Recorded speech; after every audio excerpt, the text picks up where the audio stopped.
Tignan nyo sa Marikina. Yung jeep na yun, oh, nag-counterflow yan dito. Counterflow. Double solid yellow lane yan, oh. Ayan ang mga driver na yan. Ganyan sa Marikina. Ganyan ka walang disiplinado ang mga driver. Mga enforcer ng Marikina, gumalaw kayo. At mga ganyan, hinuhuli nyo yan eh.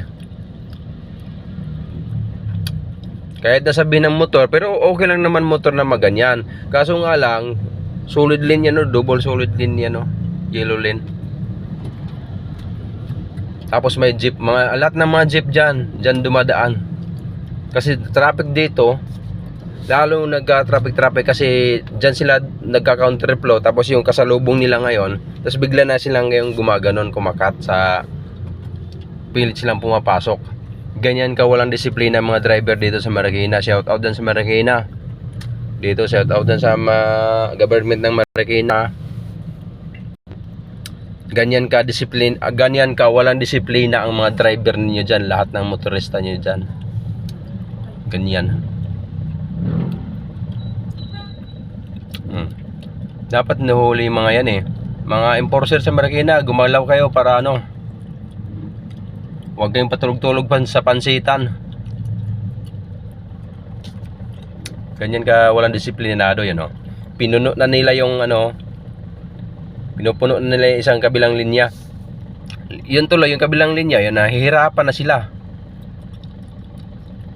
Diba, oh? Andun na sa gitna, oh. Yung mga motor na yun, oh. Sinakop na nila yung yung kabilang linya, sinakop na nila, oh. Diba, tignan nyo. Ganyan ka walang disiplinado yung mga driver, walang disiplina. Ganyan, tignan nyo. Pupunuin nila yan. Diba? Pinupuno na nga nila dito. May jeep na. Tignan nyo yung sasakyan dun sa dulo, nahihirapan na. Kasi pinupuno na ng mga motor. Diba? Kung ako niyan, kung ako sa kasalubong yan, sasarguhin ko yan. Kasi mali naman yun. Sarguhin ko yan kung ako yan. Tapos truck dala ko, sarguhin ko yan. Tapos pagdating sa kaso, sa pagkaso-kaso, ipaglaban ko yan.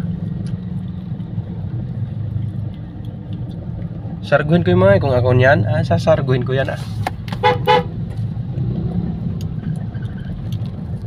Para madala.